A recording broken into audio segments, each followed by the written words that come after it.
আপনারা দেখছেন আপনাদের প্রিয় চ্যানেল রোজ বাংলা। আজকেও আমরা দেশ এবং রাজ্যের আজকের বাছাই করা এক্সক্লুসিভ খবরগুলো আপনাদের জন্য তুলে এনেছি। আমরা শুরুতেই এক নজরে আজকের যে বিশেষ বিশেষ সংবাদ তার শিরোনামগুলি দেখে নিচ্ছি। রাজ্য জুড়ে আরও 2500টি অর্থাৎ আরও 2500 বাংলা সহায়তা কেন্দ্র চালু হতে চলেছে। আধার কার্ড সংশোধন, নতুন আধার কার্ড তৈরি করতে পারবেন বিনামূল্যে বাংলা সহায়তা কেন্দ্র থেকে। আর্থিক তছরূপের মামলায় বেকায়দায় মুখ্যমন্ত্রী, বাড়িতে ইডি হানা, বাড়ছে গ্রেপ্তারির সম্ভাবনা।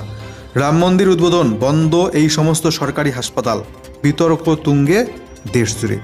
অন্যদিকে আর্থিক তছরূপ মামলায় আদালতে সশরীরে হাজিরা দিলেন তৃণমূল সাংসদ অভিনেত্রী নুসরত জাহান। অন্যদিকে মর্মান্তিক মৃত্যু, গুজরাটে নৌকা ডুবিয়ে মৃত 14 পড়ুয়া এবং তার সাথে 2 শিক্ষক।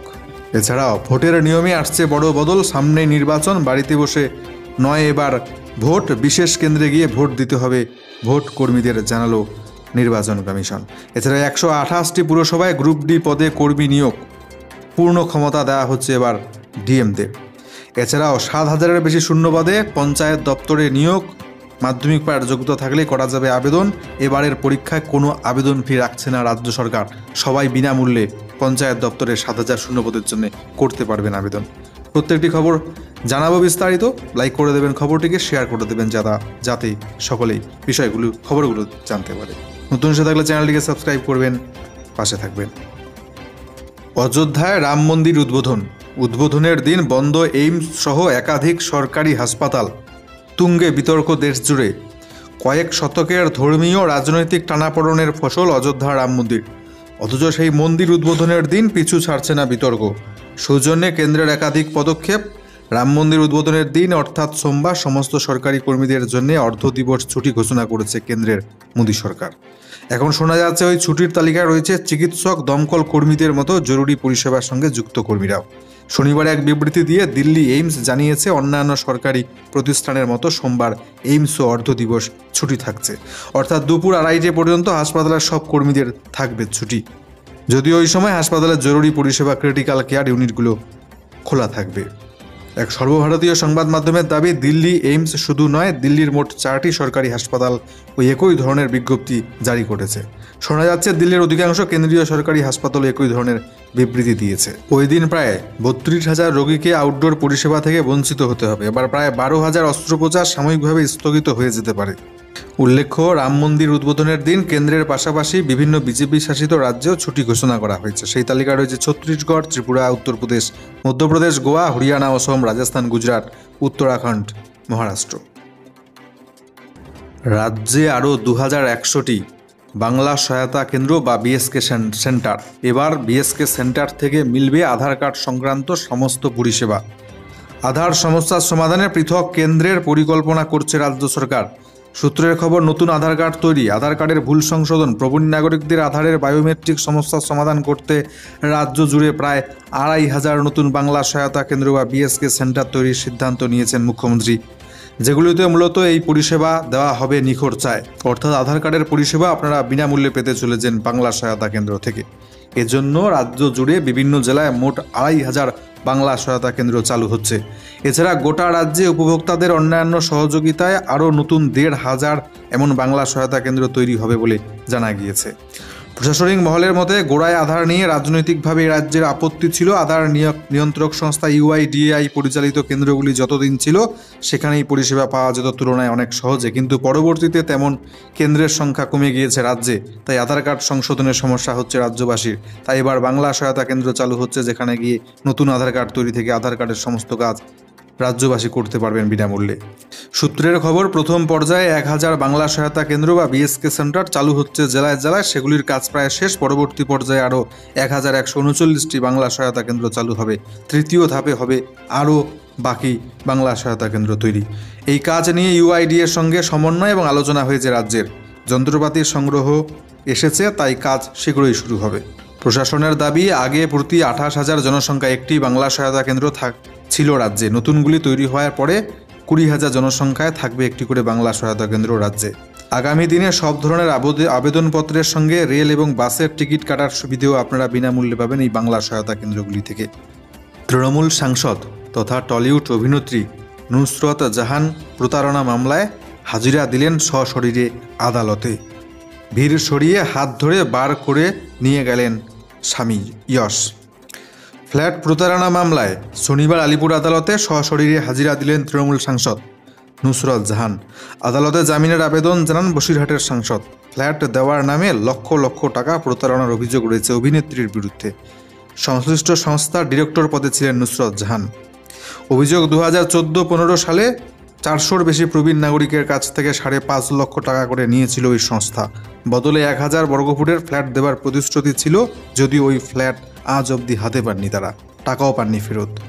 আদালত থেকে বের হবার সময় সাংবাদিকরা তাকে এই বিষয়ে প্রশ্ন করলে কোনো উত্তর দেননি অভিনেত্রী তথা সাংসদ নুসরত জাহান। এদিন বেশ গম্ভীর মুখে নুসরতের হাত ধরে টেনে নিয়ে যান তার স্বামী যশ। পিকনিক করতে গিয়ে মর্মান্তিক মৃত্যু। নৌকা ডুবিতে মৃত 14 পড়ুয়া এবং 2 শিক্ষক। ঘটনা গুজরাটের ভাদোদরায় পিকনিকে গিয়ে নৌকো উল্টে মৃত 14 পড়ুয়া 2 শিক্ষক। বৃহস্পতিবার দুপুরে ভাদোদরার হর্নি লেকে ওই দুর্ঘটনা ঘটেছে। বৃহস্পতিবার ভাদোদরার নিউ সানরাইজ নামের একটি বেসরকারি স্কুল পড়ুয়াদের নিয়ে যায় পিকনিকে। পুরো পিকনিকের আয়োজন করেছিল সেই স্কুল। সেই পিকনিকেই ঘটেছে মর্মান্তিক বিপত্তি। ঝুঁকিপূর্ণভাবে লেকে নৌকা বিহারের সময় একটি নৌকা ডুবে যায়। সঙ্গে সঙ্গে মৃত্যু হয় 6 জনের। তখনই আশঙ্কা করা হচ্ছিল মৃতের সংখ্যা বাড়বে। আশঙ্কায় সত্যি হলো, রাতভর চলেছে উদ্ধার কাজ। এখনও পর্যন্ত 10 জনের দেহ উদ্ধার হয়েছে। শুক্রবার সকালে পাওয়া পর্যন্ত ওই দুর্ঘটনায় মোট 16 জনের মৃত্যু হয়েছে। এর মধ্যে 14 জন পড়ুয়া এবং 2 জন শিক্ষক রয়েছে। ইতিমধ্যে মুখ্যমন্ত্রী ভূপেন্দ্র প্যাটেল ঘটনায় শোক প্রকাশ করেছেন। লাইফ জ্যাকেট ছাড়া এত পড়ুয়াকে নিয়ে কেন নৌকায় ওঠা হলো সে প্রশ্ন উঠছে। ঘটনার তদন্ত শুরু করেছে পুলিশ। ইতিমধ্যে 2 জনকে আটক করা হয়েছে। সামনেই দেশ জুড়ে নির্বাচন। তার আগে নিয়মে বড় বদল আনল নির্বাচন কমিশন। বাড়িতে বসে নয় ভোট, এবার বিশেষ কেন্দ্রে গিয়েই ভোট দিতে হবে ভোট কর্মীদের। পোস্টাল ব্যালটের মাধ্যমে ভোটদান সংক্রান্ত নিয়ম পরিবর্তন করল নির্বাচন কমিশন। ভোটকর্মীরা আর বাড়িতে বসে এই পদ্ধতিতে ভোট দিতে পারবেন না। তাদের জন্য বিভিন্ন জায়গায় ফ্যাসিলিটেশন সেন্টার তৈরি করা হবে। ভোটের দায়িত্বে থাকা কর্মী, গাড়ির চালক, খালাসি এবং পুলিশ কর্মীরা সেখানে ব্যালট পেপারে ভোট দিয়ে তা ব্যালট বাক্সে জমা দেবেন। সেই বাক্স সংগ্রহ করে পাঠিয়ে দেওয়া হবে সংশ্লিষ্ট রিটার্নিং অফিসারের জিম্মায়। সংরক্ষিত রাখা হবে স্ট্রং রুমে। এতদিন ভোটকর্মীরা যে কোনো জায়গায় বসে পোস্টাল ব্যালটে ভোট দিয়ে একটি খামে ভোটে তা রিটার্নিং অফিসারের কাছে পাঠিয়ে দিতেন ডাকযোগে। কেন এমন নতুন সিদ্ধান্ত তা অবশ্য খোলসা করেনি নির্বাচন কমিশন। তবে আধিকারিকদের একাংশের মতে পোস্টাল ব্যালটে ভোটদানের স্বচ্ছতার অভাব রয়েছে বলে বিভিন্ন সময় দাবি উঠেছে। গোপনীয়তাও সব ক্ষেত্রে রক্ষিত হয় না বলে অভিযোগ শোনা যায়। তাই নিয়মে এই পরিবর্তন করল নির্বাচন কমিশন। প্রসঙ্গত ভোটকর্মীদের সংখ্যা হয় লক্ষাধিক। তাদের জন্য সংশ্লিষ্ট রিটার্নিং অফিসারের অফিস বা প্রশিক্ষণ কেন্দ্রে ফ্যাসিলিটেশন সেন্টার তৈরি করা হবে। যেভাবে একটি ভোট গ্রহণ কেন্দ্রে ব্যবস্থা থাকে ঠিক সেভাবেই সেখানেও ব্যবস্থা থাকবে। এক আধিকারিক বলেন, প্রতিদিন ভোটকর্মীদের জন্য নতুন নতুন ব্যালট বাক্স রাখা হবে। রোজ ভোট শেষে সেই বাক্স সংরক্ষিত করে স্ট্রং রুমে পাঠিয়ে দেওয়া হবে। আর্থিক তছরূপের মামলায় বেকায়দায় মুখ্যমন্ত্রী, বাড়িতে ইডি হানা, বাড়ছে গ্রেপ্তারির সম্ভাবনা। আর্থিক তছরূপের মামলায় বেকায়দায় ঝাড়খণ্ডের মুখ্যমন্ত্রী হেমন্ত সোরেন। এনফোর্সমেন্ট ডিরেক্টরেট 5 বারের তলবেও সশরীরে হাজিরা না দেওয়ায় শনিবার হেমন্ত সোরেনের সরকারি বাসভবনে হাজির হলেন এনফোর্সমেন্ট ডাইরেক্টরের তদন্তকারীরা। বাড়ছে ঝাড়খণ্ড মুক্তি মোর্চার নেতার গ্রেপ্তারির সম্ভাবনা। ইডি সূত্রে জানা গিয়েছে, রাঁচিতে জমি বিক্রি সংক্রান্ত আর্থিক তছরূপের মামলায় আগেই 14 জনকে গ্রেপ্তার করা হয়েছে। তাদের মধ্যে ছিলেন রাজ্যের সমাজ কল্যাণ দপ্তরের অধিকর্তা, রাঁচির ডেপুটি কমিশনার ছবি রঞ্জন। সেই মামলাতে এর আগে 5 বার ঝাড়খণ্ডের মুখ্যমন্ত্রীকে তলব করা হয়েছিল, যদিও ইডির তলবকে বেআইনি বলেছিলেন মুখ্যমন্ত্রী সোরেন এবং প্রত্যেকবারেই হাজিরা এড়িয়ে গিয়েছিলেন তিনি। শেষ পর্যন্ত শনিবার দিল্লি থেকে সরাসরি সোরেনের ঝাড়খণ্ডের সরকারি বাসভবনে হাজির হলেন ইডির 3 আধিকারিক। মুখ্যমন্ত্রীর বাসভবনে একটি ঘরে টানা জিজ্ঞাসাবাদ চলেছে বলে জানা গিয়েছে। ঘটনা প্রবাহ যেদিকে গড়াচ্ছে তাতে করে হেমন্ত সোরেনের গ্রেপ্তারির সম্ভাবনা প্রবল। মাঝ আকাশে যাত্রীর মৃত্যু। কলকাতায় জরুরি অবতরণ ঢাকাগামী বিমানের। কুয়েত থেকে ঢাকা আসার পথে মাঝ আকাশে বিমান বাংলাদেশ এয়ারলাইন্সের একটি উড়ানে এক যাত্রীর মৃত্যু হলো। শুক্রবার 19 জানুয়ারি রাতে এই ঘটনাটি ঘটেছে। বিমান বাংলাদেশ এয়ারলাইন্সের সূত্রে জানা যায়, কুয়েত থেকে ঢাকা আসার পথে মাঝ আকাশে বিমানের এক যাত্রী প্রবল অসুস্থ হয়ে পড়েন। এতে বিমানটি কলকাতা বিমানবন্দরের দিকে ঘুরিয়ে দেওয়া হয়। উড়ানটি রাত 12:30টায় কলকাতা বিমানবন্দরে জরুরি অবতরণ করে। পরে বিমানবন্দরের চিকিৎসক ওই যাত্রীকে মৃত বলে ঘোষণা করেন বলে জানা যাচ্ছে।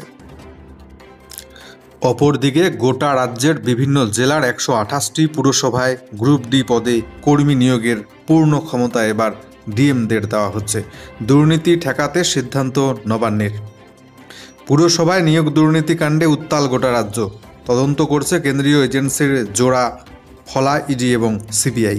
লোকসভা ভোটের আগে এই ইস্যুকে সামনে রেখে শাসক তৃণমূলের বিরুদ্ধে আক্রমণ শানাচ্ছে বিরোধীরা। তাই এবার পুরসভাগুলিতে স্বচ্ছতা নিরপেক্ষতার সঙ্গে গ্রুপ ডি কর্মী নিয়োগ নিশ্চিত করতে কড়া পদক্ষেপ করছে রাজ্য সরকার। গোটা প্রক্রিয়ায় রাজনৈতিক হস্তক্ষেপ দূর করতে খর্ব করা হচ্ছে চেয়ারম্যানদের ক্ষমতা। তাদের পরিবর্তে এবার নিয়োগ কমিটির প্রধান করা হচ্ছে জেলা শাসকদের। মূল উদ্দেশ্য একটাই, আইন মেনে যোগ্যতা অনুযায়ী পুরসভাগুলিতে শূন্য পদ পূরণ। রাজ্যের 128টি পুরসভাতেই এই সিদ্ধান্ত কার্যকর করা হবে বলে আপাতত জানা যাচ্ছে।